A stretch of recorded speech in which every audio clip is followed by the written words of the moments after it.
Good morning, Sibahle, and welcome to the Future of Employee Experience Season 2. Thank you so much for joining me today. I'm looking forward to it. Thanks for having me, Sally. I am also looking forward to the session. I think we're going to have a great conversation. Absolutely. And I'm going to dive right in and get started. Can you tell me a little bit more about where you're from? So I am from a town called Umtata, which is warmly known as Utah, from the Eastern Cape. But I've been living in Joburg for quite a number of years now. So part of Joburg's blood is in me. Jersey girls. Jersey girls, yeah. And tell me, what shaped your path in starting to work in employee experience? Honestly, I think it was informal coaching, if that makes any sense. I had a wonderful boss that I met along my path, met me quite at a youngish age, and he saw something in me. And then I was working as in performance management. So my background is not in human resources. Mm-hmm. I'm actually a qualified economist. And I've worked in investor relations. And so I was doing a lot of numbers early on in my career, just following, the qualification that I got. Oh, wow. And he saw something in me. Maybe I talked a lot, maybe I laughed a lot. And then he said to me, I think you'll be great, working with people. Mm.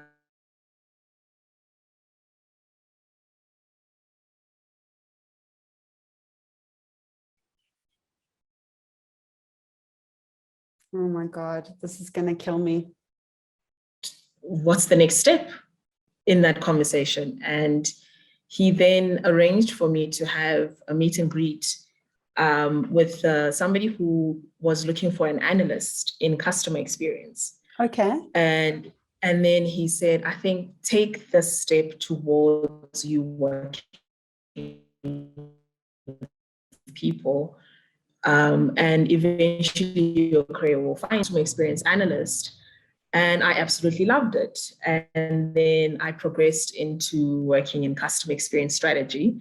And I think recently, then I saw that in the market, there was a gap in South Africa in terms of employee experience, being mindful that there's many organizations that are probably doing employee experience, but they just haven't defined it as employee experience.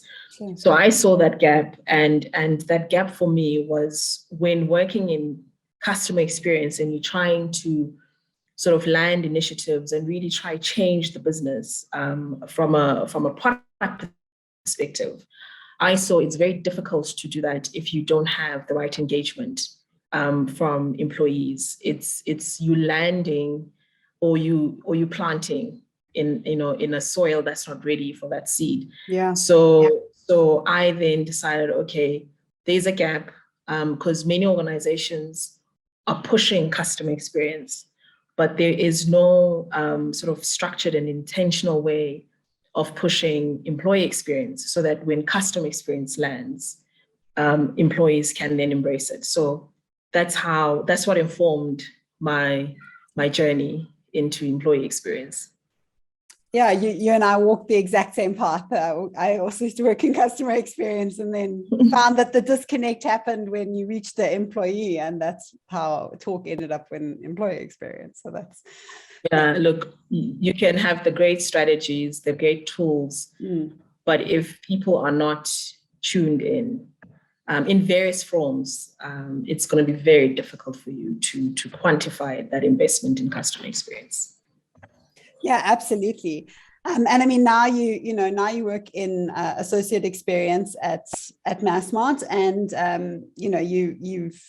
you've obviously taken that step. And now that you're in it and you're working in employee experience and have been for some time now, obviously prior as well, how do you find that the link between customer experience and employee experience?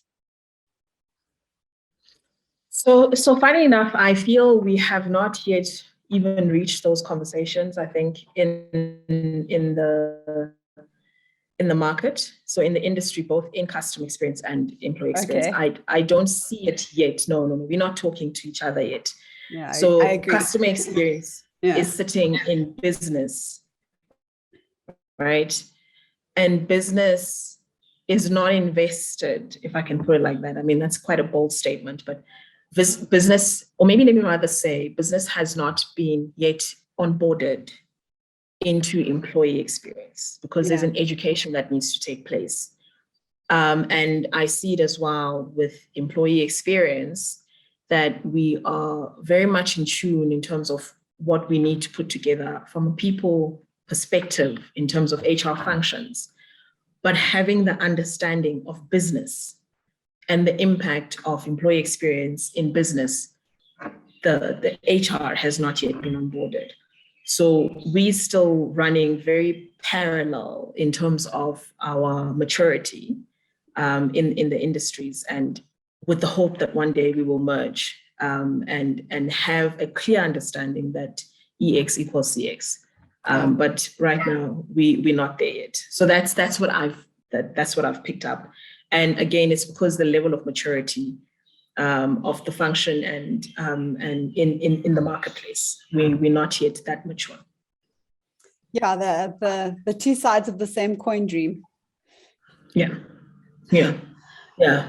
And I think also what gets into play, and maybe it's a traditional thing of understanding, an HR function and the role it plays in business, but not being able to quantify it.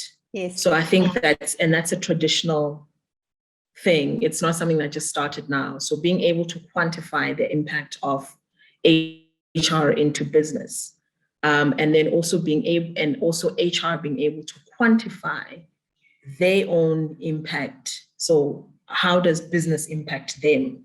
So that has not yet been quite identified in the market. Yeah, I agree.